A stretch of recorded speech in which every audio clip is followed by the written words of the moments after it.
Okay, hello po. Ayan, so nag-end tayo sa nilalaman ng aklat. Ito yung pinaka-importanteng bahagi o pinakamahalaga kasi kaya ka nga nag-publish o naglathala ng libro upang may mabasa ang mga tao. Di ba po? Kaya importante ang nilalaman ng aklat. Okay, sige, admit ko lang po yung kaklase. Okay, sige, next. Stop humming na po para makapag-discuss si teacher ng maayos. Okay, kindly mute. Ayan. Okay, next.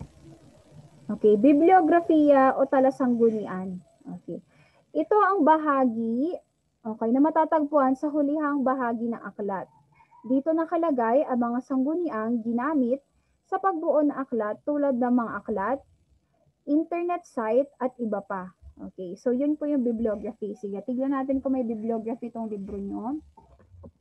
Okay, sige, samahan nyo si teacher. Sabi, nasa dulong parte. Titignan nyo nga po yung Index. Meron po, Index lang yung nakita ko. Rysel, meron? Index lang daw nakita ni ni Kier. Wala ito, wala yung teacher's guide. Meron. Index lang naman po yung pinakauli.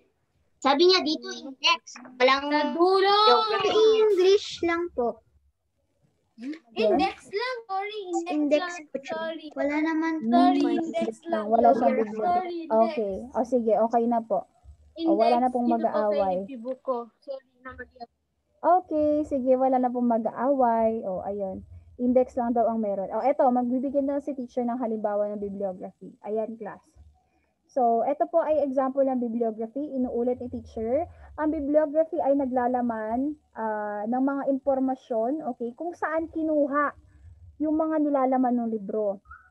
So, usually, yes po. Sorry po na nawala po kami ng matagal kasi po nawala po yung internet namin. Okay po, sige po. Naka-record naman to, so pwede mong balikan yung mga na-miss mo later, okay? Okay po? Okay, so sige, babalikan ni teacher kung ano ang bibliography. Dito, class, nakalagay yung mga pinagkuhanan din ng librong yun. Siyempre, ako ba ay makakapag-publish ng libro just out of my mind? Di ba siyempre kailangan ko rin ng tulong mula sa mga iba pa? No. Yes. Kailangan ko rin ng tulong mula sa mga ibang sanggunian. So, pwedeng sa internet nang galing, pwedeng website, pwede namang ibang libro. So, ito po yung mga example. Ayan. Sige, i-highlight ni teacher para alam nyo kung ano ang parte ng bibliography. Ayan. Sa English book lang naman ata namin may bibliography kami. Okay, sige.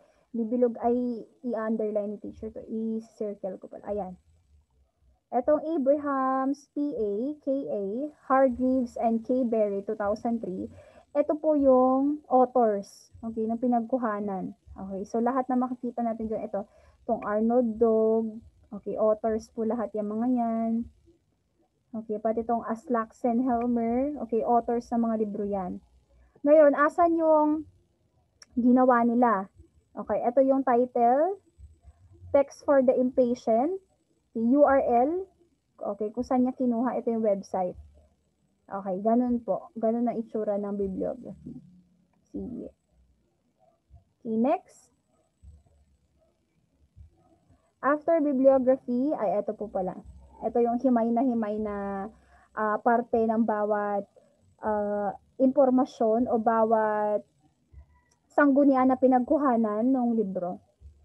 Ayan yung author, nasabi ni teacher. Yung title, okay, halimbawa libro to, tapos anong edition ng libro, secondary author, place of publication, publisher, date of publication, at okay, paging, ilang pages yon. So, 1,070. Okay, ito po ay medyo komplikado para sa inyo itong bibliography. So, ayan, hindi na i-explain pa ni teacher to further. Okay, pero meron tayong iba't ibang klase ng pagsusulat ng bibliography. Pag napunta kayo sa high school class, susulat din kayo ng bibliography dahil magkakaroon kayo ng research. Okay? Narinig nyo na ba kung ano ang research? Hindi pa. Hindi pa? Sir, I know it's research. Okay. Sir, high Ang school? Opo, high school at college naggagawa po ng research. Yung research class, yun yung maghahanap ka ng panibagong kaalaman. So basically, magre-research ka, ganyan. Halimbawa, gusto mong patunayan na ang virgin coconut oil ay nakakatulong sa pagsugpo ng COVID. Okay, research ang tawag sa ganon. So ngayon, ang research naman class ay hindi matatawag na research kung wala kang basis sa mga sinasabi mo doon. So, kailangan mo ng masinsinang paghahanap ng ibang libro, ganyan. Samantha, do you have something to say? Naka-raise ang iyong hand, Samantha.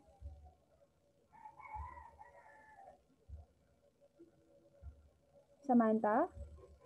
Sorry, teacher, I didn't know that my hand was up in front. Come again, hindi naiintindihan ni teacher yung sinabi mo. Sir, she didn't know that her hand was raised. Okay. Sige, napindot. Okay. Anyway, sumunod na glossary. Okay. Dito nakatala at nakaayos ng paalpabeto ang may hirap na salitang ginamit sa aklat. Gayon din ang kahulugan namang ito. So, yung glossary class, para siyang dictionary nung libro. Okay? Pero, tandaan na ang libro class ay hindi lahat may glossary. Okay? So, yung libro nyo ba ay may glossary class? Tignan nga natin kung may glossary ang libro nyo. Okay. Teacher's guide kasi ito, kaya wala siyang, kung ano yung last page, page 455, yun lang din. Tignan nyo nga class yung libro nyo kung merong glossary. Wala, Naka- sir. Index lang. Index lang po. Index. Okay. Index lang. Sige, attention na. Sige, magbibigay na lang si teacher na example. Ito po yung example ng glossary. Ayan. So basically, naka-arrange po siya alphabetically. Yung mga terms na mahihirap. Yung mga Nakita ko yan sa unfamiliar PowerPoint words. presentation mo sa links. Yes. Okay. Ayan po yung mga mahihirap na salita sa loob ng libro na na-encounter mo. So, pwede kang pumunta sa likod para tignan kung may glossary ito. Ayan. Ayan. May iba't ibang klase ng pagkakasulat ng glossary. So, ito, nakita nyo, very detailed po yung pagkakasulat ng glossary niya, di ba? Okay. Ito po yung Some of term the glossaries are alphabetically, teacher, also. Yes, it's all alphabetically arranged actually. Ito po yung term, ito yung nasa left side, tapos itong nasa right side yung meaning niya. Okay, ito naman po, kakaibang glossary, ano lang siya, phrases lang po yung meaning niya. Okay. Sige. Next, index. Okay, sige, sinasabi niyo sa akin may index yung libro niyo, paki-check nga po kung nasa na index sa inyong libro. Okay, ano ba ang index? Ito ay matatagpuan sa gawing hulihan ng aklat. Makikita rito ang mga paksang tinalakay sa aklat na nakaayos ng paalpabeto. So, napapansin nyo ba class na halos lahat ng parts ng book ay naka-alphabetically arranged. Gayon din ang pahina ng aklat kung saan natatagpuan ang mga ito. So, naglagay rin ng note sa libro nyo na hindi lahat ng aklat ay may index. Okay. Ayan, may nagpapakita sa akin ng index. Okay, sino yan? Si Ria. Okay. Sige, Ria, subukan mo nga basahin yung isang, yung unang, makikita mo dyan, Ria, sa index. Basahin mo nga, Ria. Her A. Aklat, bahagi 88 to 89, Diksyonaryo 32 hanggang 33, 50 hanggang 51, Sanggunian 167 to 169, Alamat ng Ampalaya 215 to 218. Okay. Sige, Ria. Mahaba pa po kasi. Sige, okay lang. So, kung napapansin nyo, class, ang index, nakalagay dito yung mga, yung mga binasa ni Ria, class? Yun yung mga, topics o yung mga paksa na tinalakay sa loob ng libro. At nakasulat din doon kung saang pahina nyo sila makikita. So, ano yung una kanina? Page 88 to 89? Aklat ba, Ria? Aklat? Sure, 288 to bahagi ng sure, bahagi ng aklat. Okay, tama, ganun. Pero siya ay naka-alphabetically arranged at hindi siya by pages compared sa talaan ng mga nilalaman. Okay, yun yung kaibahan ng index sa table of contents. Kung yung table of contents naka-arrange siya based on its page, ang index naman ay naka-arrange base sa kanyang topic. Okay, alphabetically arranged po siya. Okay, next. Ayan, example na index. Ayan, halimbawa, ito yung mga paksa na nakita sa loob ng libro. Academic journals, pages 262, 280 to 282. Africa, medications for HIV patients, 257 to 261. Okay, ganyan po ang example na index. Okay. By the way, class, natapos nyo na ba yung seatwork nyo tungkol dito? Sana ay nasagutan nyo na ito dahil ang deadline ng activity na yun ay medyo malapit na. Okay, so good for 7 days din yun. Okay, anyway, ayan, dumako naman tayo ngayon sa panghalip-panao. May oras pa ba tayo? Okay, meron pa. Sige, ang panghalip-panao ay matatagpuan nyo sa pahina. Okay. Sige. Pakitulungan niya si teacher kung nasaan na tayo panghalip-panao. So, tapos na tayo sa parte o bahagi ng mga aklat. 89 po yun. Okay, nasa page 93 na tayo, class. Okay. Turn your books on page 93. Ngayon ay pag-aaralan natin ang iba't ibang panghalip na panao. Okay. So, ano ba? Page? 93 po. 93.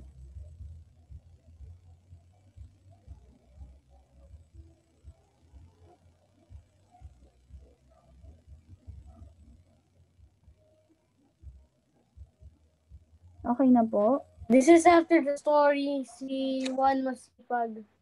Yes, pero wala na tayong oras magbasa ng kwento. Kaya ang tinatapos na lang ni teacher ay yung mga grammar. Okay. Sige, tapos na po. Nahanap na. Okay, sige, babasahin ni teacher kung ano ibig sabihin ng panghalip-panao or pronouns. Ito po ay mga salitang ipinapalit o inihahalili sa ngalan ng tao. Ano ba ang ngalan ng tao, class? Ito po yung pangalan. Okay, so basically, ang pinapalitan ng panghalip-panao o ng pronoun ay mga pangalan.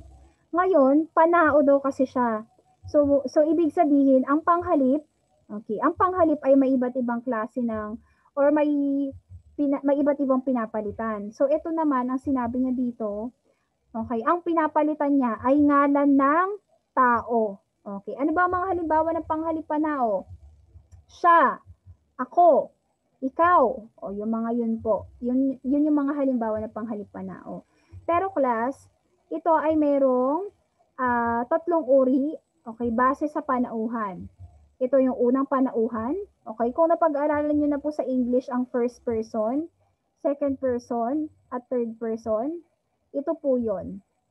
Okay, napag-aralan nyo na ba yung class sa English nyo? Sure, actually, pinag-aralan na po namin yan last year. Itong panghalip-panao? Yes, sure. Last Okay, year pa sige. po. Sige, so parang nagre-review lang tayo. Sige, bibilisan ng review teacher. Meron tayong, ayan, panauhan at kailanan ng panghalip-panao. So pag sinabi natin panauhan, para kanino, okay, yung panghalip na gagamitin. Kailanan, ilan, okay? Pangilanan ba yung panghalip na ginamit? Kasi meron tayong pangmaramihan at meron din tayong pangisahan. So, dumako muna tayo sa unang panauhan o yung first person. Ito class, madali lang ma-identify yung difference ng una, pangalawa at pangatlo. Pag unang panauhan, ikaw, okay? Tumutukoy sa nagsasalita sa pangungusap. Ikaw mismo. So, ako, ko, akin, ayan po yung mga halimbawa ng unang panauhan. Pag pangalawang panauhan naman, sige, bibilisan yung teacher tong part na to, ito yung kinakausap mo. Okay? Yung kinakausap mo. So, ano ba ang pronoun na gagamitin mo para sa kinakausap mo? Ikaw. Ikaw ang kumuha ng pitaka ko. Ganun. Tapos, yung pangatlong panauhan naman, ito yung pinag-uusapan yung dalawa, for example. So, halimbawa, siya talaga ang kumuha ng pitaka ko. O kaya naman sila. O, di ba? Ibig sabihin, wala sa inyong nag-uusap yung pangatlong panauhan. Ngayon naman, magbabago naman ito, depende kung pang-isahan o maramihan. Sige. So, ito po yung table natin. Meron tayong isahan at pangmaramihan na under sa unang panauhan. Ako, ko, akin. Pag pangmaramihan naman, tayo, kami, amin, atin, natin. So, lahat po ito ay tumutukoy sa taong nagsasalita kasalukuyan. Di ba po? Naiintindihan po ba ito? Kier, naiintindihan ba, Kier? Si Lily naka-thumbs up lang. Okay, very good. So, ulitin ko, pag unang panauhan, ito yung taong nagsasalita. Okay, at meron siyang pang-isahan at pang-maramihan. Okay, syempre hindi ka naman pwedeng gumamit ng panghalip na para sa iyo at para rin sa kanila. Okay, ibig sabihin meron tayong pang-maraming tao at meron tayong pang-individual na tao. Okay, Isabel, stop using the camera as the mirror. Okay, nag-fix siya ng kanyang hair. Nathaniel, take your seat also. Okay, Zari, nawala ka sa camera. Hindi kita makita, Zari. Okay. Sige, malinaw na ba tayo sa unang panauhan? Or first person? May tanong po ba tayo dito? Okay. May nag-chat na naman. Wait lang. I-check ni teacher kung ano ang mga pinag-chat nyo.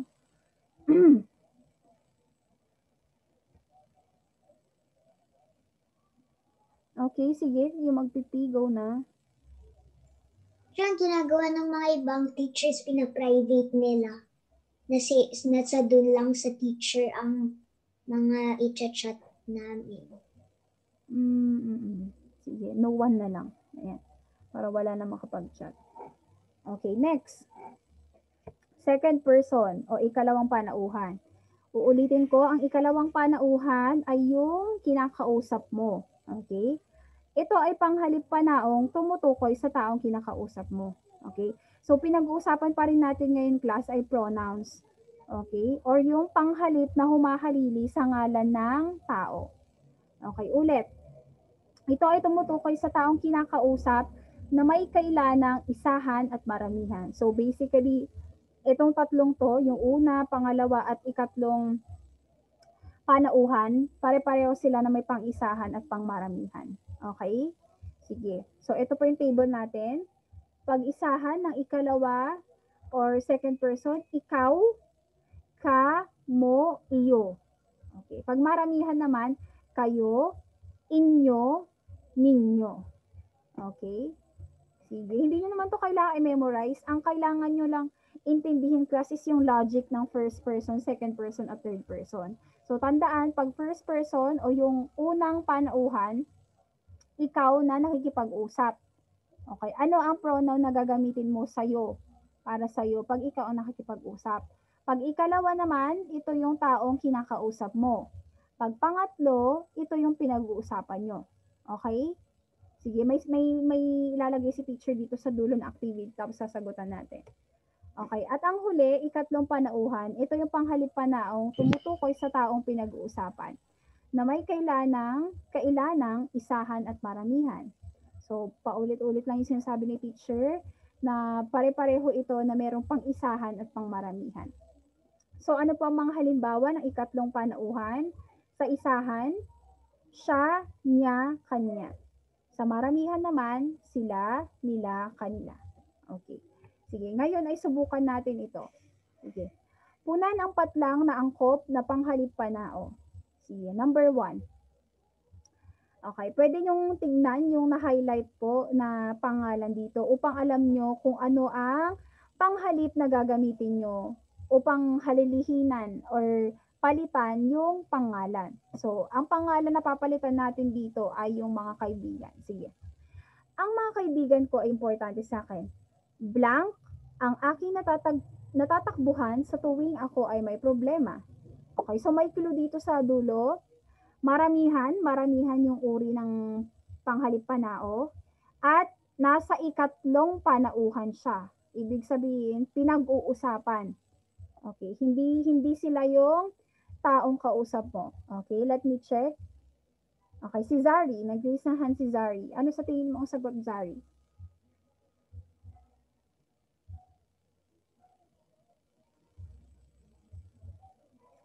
Zari? Sasagot ba si Zari o nakalimutan lang ibaba ang hand? Okay, sige, sige. Okay, sige. Si Gian. Ikatlong paunahan o sila? Okay, ang sagot mo ay Anong third person? Hindi. Ikatlong Okay, paunahan. person. Okay, pero ano yung panghalip-panao na gagamitin natin sa pangungusap? Sila. Okay, very good, Gian. Sila. Okay, so para makompleto ang pangungusap, ang mga kaibigan ko ay importante sa akin. Sila ang aking natatakbuhan sa tuwing ako ay may problema. Sige nga, tignan nga natin yung table kung tama yung sagot niya. Okay, very good. Tama. Nasa ikatlong panauhan, maramihan. Okay, ganun po. Okay, number 2. Okay. Maramihan, unang panauhan. Okay, unang panauhan. Ibig sabihin, okay, siya yung nakikipag-usap. Hindi siya yung pinag-uusapan at hindi rin siya yung taong kausap. Okay. Sige, sino gusto mag-raise ng hand? Okay. Okay, Jasmine, Achenza.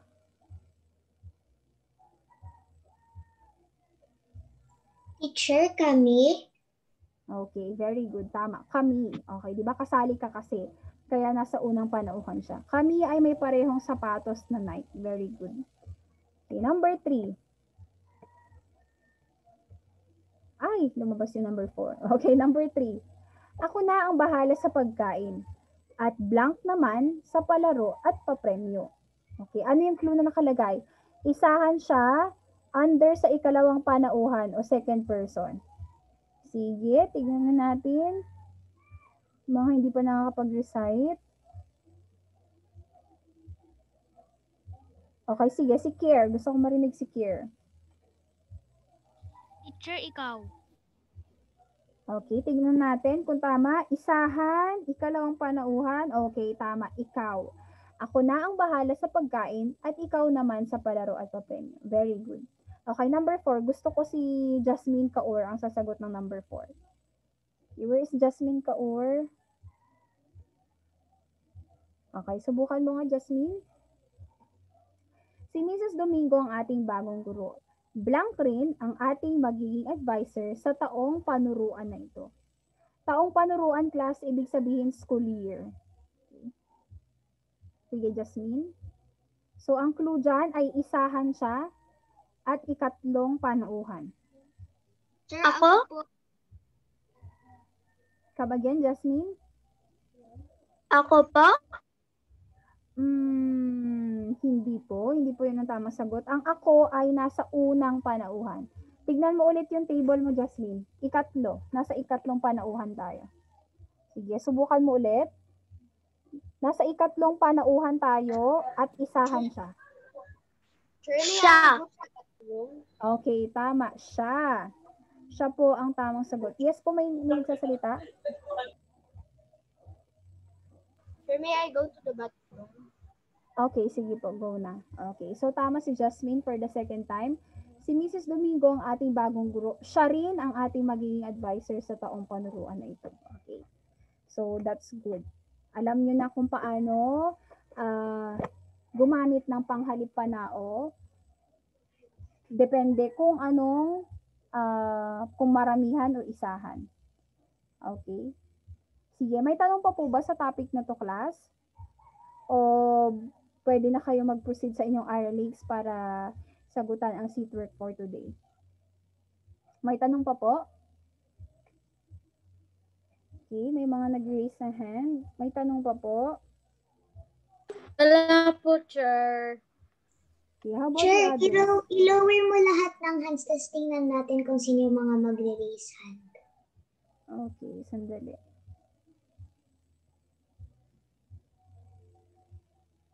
Ayan, nag-lower na sila lahat.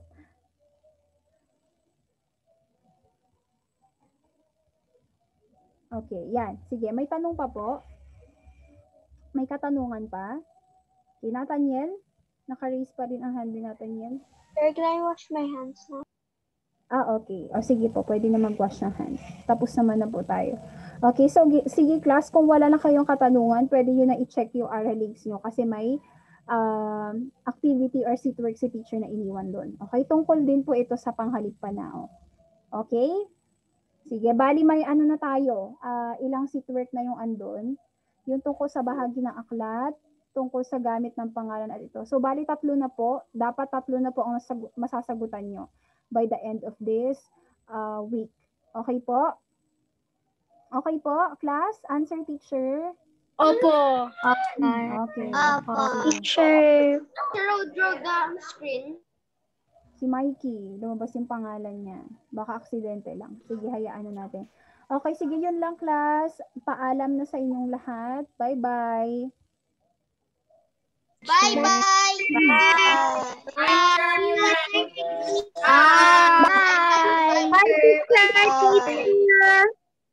Bye-bye. Ingat kayo. Bye-bye, teacher. Be safe out there.